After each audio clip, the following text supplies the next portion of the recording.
بسم اللہ الرحمن الرحیم۔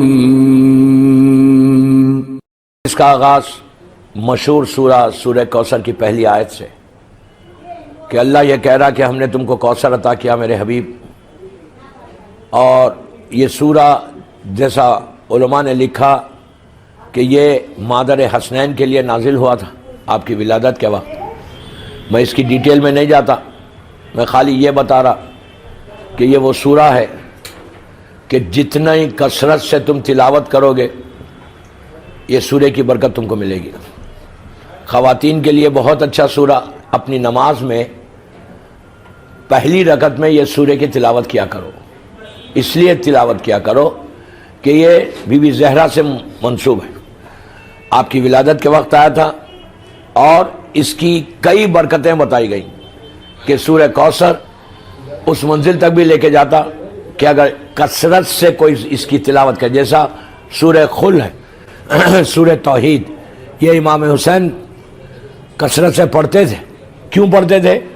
اس لیے پڑھتے تھے کہ اس میں مکمل وحدانیت کا اعلان ہے، سورہ خل میں مکمل وحدانیت کا اعلان ہے، اور مولا حسین کا یہ فیوریٹ سورہ تھا۔ ویسے امام حسین خود قرآن ہے، علی المال قرآن رسول کی حدیث ہے، تو اسی طرح لیکن یہ سورہ امام حسین کثرت سے پڑھتے تھے، اور سورہ کوثر شہزادی کونین سے منسوب ہے۔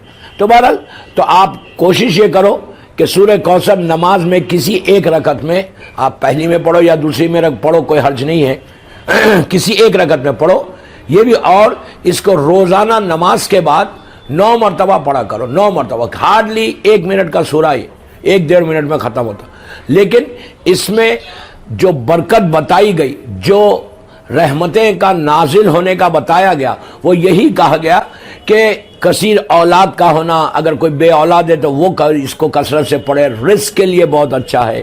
انسان اگر بیماروں پہ پڑھے تو بیماری سے شفا ہوتی۔ دوسری چیز کہ یہ بیوی کے ساتھ منسوب ہے، اسی لیے اس سورہ میں کافی برکتیں ہیں۔ تو دوستو، تو آج کے دور میں 21 سینچری میں بامبے میں ہم کیا کریں گے؟ تو عورتوں کو یہ چاہیے، عورتوں کو چاہیے، ماں بہنوں کو چاہیے کہ وہ ان کا کام یہ ہے کہ اپنے بچوں کو دین بتانا، اور یہ دعا کرنا آج کی رات کہ بیوی ہمارے ایمان کو، ہمارے بلیف کو پروٹیکٹ کرو۔ اس کے لیے دعائے عدیلہ پڑھو، دعائے عدیلہ۔ دعائے عدیلہ میری ریکویسٹ ہے، ہر لڑکا، ہر عورت اپنے بچوں کے ساتھ پڑھے۔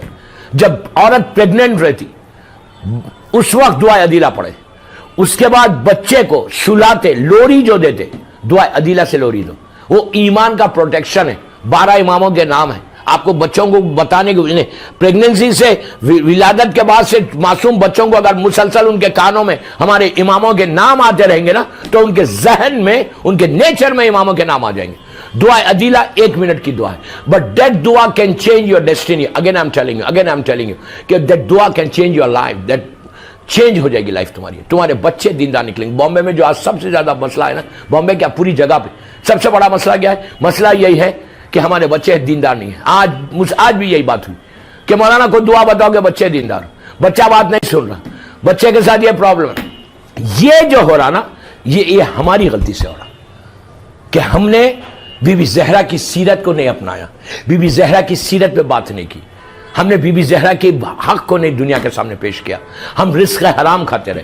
اگر بچوں کو دیندار بنانا ہے تو رزق حلال کھاؤ۔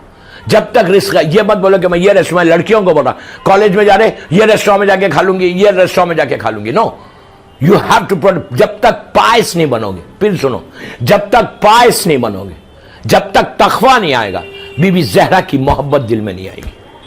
بی بی زہرا ہو یا امام علی ہو، کسی اور کا، میرا مولا کسی اور کا امام نہیں ہے، متقین کا امام۔ علی کا لقب ہی ہے کہ امام المتقین، متقین تقوی والے کا امام ہے علی۔